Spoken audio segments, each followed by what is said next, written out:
E aí galera, tudo bem com vocês? Eu espero que vocês estejam bem. Hoje eu vim aqui, depois de algum tempo, compartilhar uma palavra com vocês e eu espero que vocês gostem muito. Bom, eu não sei se você já ouviu falar sobre a Torre de Babel, mas essa torre é um dos maiores símbolos de apostasia e autossuficiência humana. Gênesis 11, do 1 ao 9, conta um pouquinho dessa história. E resumindo a introdução dela, antigamente existia apenas um tipo de língua e uma maneira só de falar. Em Gênesis 4 ele diz assim: disseram, venham, vamos construir uma cidade e uma torre cujo topo chegue até os céus e tornemos célebre o nosso nome. Para a gente tirar o primeiro ponto dessa pequena palavra, que é que eles queriam engrandecer, o povo que estava construindo a Torre de Babel queria engrandecer a si mesmo, engrandecer o seu próprio nome. E o versículo 5 continua dizendo: então o Senhor desceu para ver a cidade e a torre, que os filhos dos homens estavam construindo. Eu acho muito interessante a ironia que o autor de Gênesis colocou, né? Ele decidiu deixar esse detalhe bem claro pra gente, porque os homens que estavam construindo a Torre de Babel queriam construir uma torre para chegar aos céus, para chegar a Deus, a deuses. E Deus literalmente teve que descer, porque essa torre era tão rasa, mas tão rasa, tão assim baixinha, que ele teve que ver com os próprios olhos dele. Isso mostra o quanto o homem ele precisa tanto de Deus. E o texto continua dizendo que Deus desceu e ele confundiu as línguas para que o povo parasse, né, de se entender e parasse de construir essa torre. E existe um texto que eu achei muito interessante, um texto fragmentado, que foi encontrado na cidade de Ur, de Nínive e de Nippur. E o nome desse pequeno fragmento se chama Eridu Gênesis. E ele descreve a convocação de uma deusa chamada Nitu para que as pessoas se reúnam em um só lugar, para que eles construam uma civilização em um só lugar. Esse agrupamento, ele impedia o desenvolvimento da população e um crescimento, um avanço da sociedade. Enquanto Javé, que é nosso Deus Senhor, ele desejava a pluralidade. Então ele desejava, tanto que na palavra dele ele falava, vão, multipliquem-se, né? E esse pequeno relato que eu mostrei para vocês sobre os homens, sobre aquelas pessoas que estavam construindo a Torre de Babel, fala um pouquinho de um governo do qual é totalmente apostasíaco, que não quer saber de Deus, um governo que quer se autogovernar, pessoas que querem se autogovernar, que querem ser deuses da sua própria vida. Então por isso que Deus ele dispersa essas pessoas que são tão autoconfiantes, tão cheias de si, num ego assim absurdo. E para continuar, a gente vai ler agora um pedaço do capítulo 12, o próximo capítulo, que fala um pouquinho de um governo que foi estabelecido por Deus. O Senhor disse a Abrão, saia da sua terra, da sua parentela e da casa de seu pai, e vá para a terra que lhe mostrarei. É muito engraçado a gente observar que nessa época, Abrão, que depois virou Abraão, ele morava na Mesopotâmia. E a Mesopotâmia, ela foi o berço da civilização, né? As cidades começaram a ser construídas, geradas naquele lugar. Mas Abraão e a sua família eram um povo nômade, ou seja, tinha uma cidade aqui e uma cidade aqui. E Abraão sempre passava no meio dessas cidades, porque ele vivia do que a terra dava, né? Do que a terra dava para ele. Então ele não precisava se estabelecer numa cidade. E o mais engraçado aqui é que Deus já começa falando assim para Abraão: Abraão, você vai sair da tua terra, que você não tem, porque você é um nômade, e vai para uma terra que você é um nômade. Eu não sei o que você vai fazer com uma terra, mas você vai para uma terra. Abraão já começa a exercer a sua fé assim, né? Porque naquela época de Abraão, ele não tinha só Deus como o Deus dele, existiam outros deuses. Depois de um tempo, Abraão começou a considerar El Shaddai, né, Deus Todo-Poderoso, como um Deus mais poderoso que os outros deuses.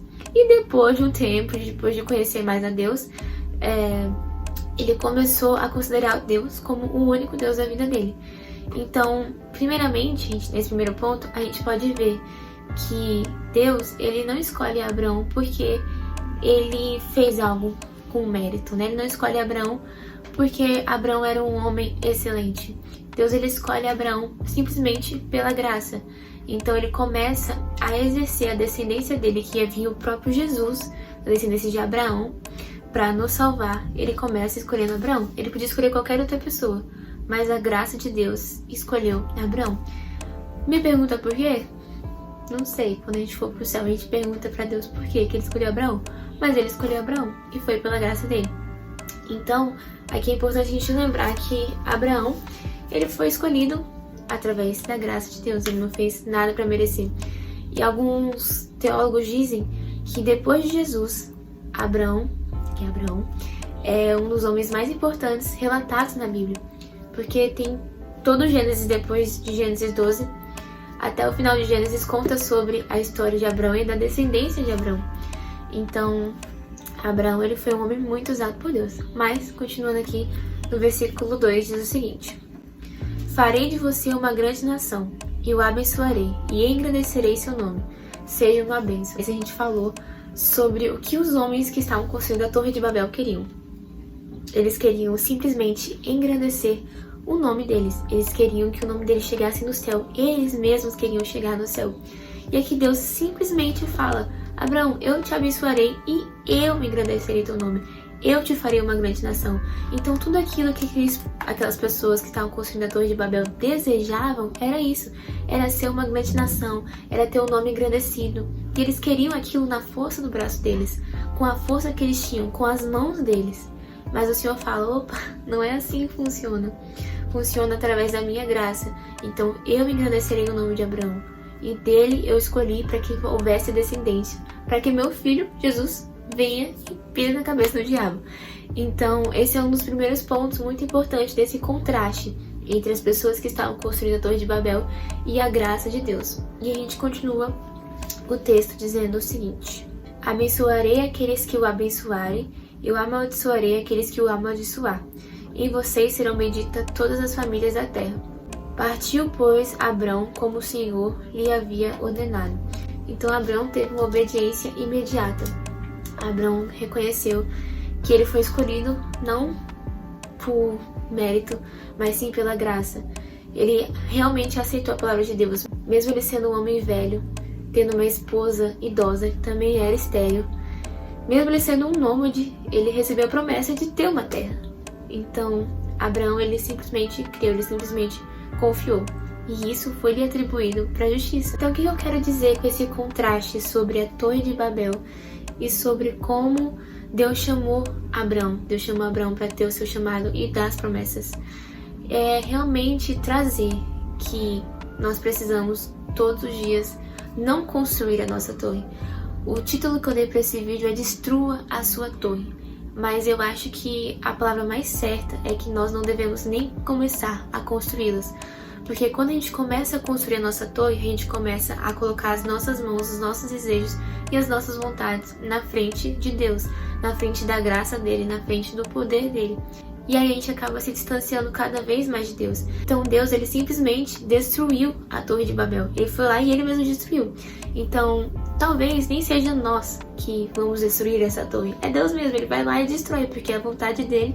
E é a vontade dele e pronto, acabou. Então, às vezes, a gente precisa entender que nós não devemos nem começar a construir essa torre. E o que é construir a Torre de Babel? O que é construir a nossa própria torre? Construir a nossa torre é simplesmente não deixar que o Espírito de Deus guie as nossas vidas, mas sim deixar com que os desejos da nossa natureza humana guiem. Mas Deus mostra, depois, que Ele tem uma promessa, assim, para aqueles que Ele escolheu, para aqueles que são filhos dEle. Então, você precisa, eu e você, nós precisamos diariamente não construir a nossa torre, deixar com que Deus, deixar com que Jesus seja a pedra angular da nossa construção, da nossa casa. Que nós venhamos firmar a nossa casa na rocha e não na areia, mas firmar na palavra, né? Meditar na palavra dia e noite. Então, o conselho que eu posso dar para vocês nesse momento é que se você realmente quer destruir a tua torre, se você realmente quer viver os propósitos de Deus, você quer viver o chamado dele, você quer viver a vida dele, nós devemos parar de valorizar a nossa vida. Nós precisamos ter a capacidade de não valorizar a nossa própria vida, colocando ela acima do chamado divino de Deus, colocando acima das promessas de Deus para nossa vida. Então, se você realmente quer destruir essa torre, se você realmente quer parar de ter o controle da situação, querer ser o seu próprio Deus, o Deus da sua vida, a gente precisa lembrar que o primeiro passo é desistir dessa vida. é desistir de ter o nome engrandecido por nós mesmos, porque se você seguir a Deus, Deus vai te honrar, é uma promessa dele, mas você não deve buscar pelos seus próprios méritos, porque nós devemos entender que é pela graça e somente pela graça, não existe outro caminho.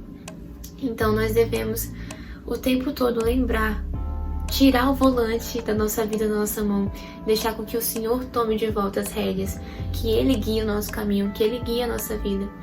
Então acredito que a mensagem que eu deixo para vocês essa semana e para as próximas semanas é que realmente nós venhamos deixar com que Deus governe, que venha estabelecer o reino e o governo dele nas nossas vidas e a gente realmente entregar tudo que nós temos e tudo que nós somos para que ele faça o propósito dele.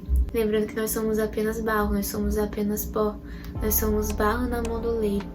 Então nós devemos nos deixar ser moldados e agradecer por fazer parte da história que ele tem.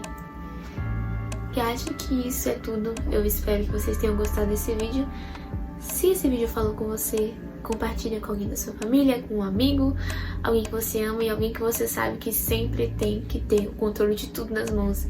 E nunca deixa que Deus governe a vida dessa pessoa. Então decida hoje não começar a sua torre. E se você já começou essa torre, pode destruir ela.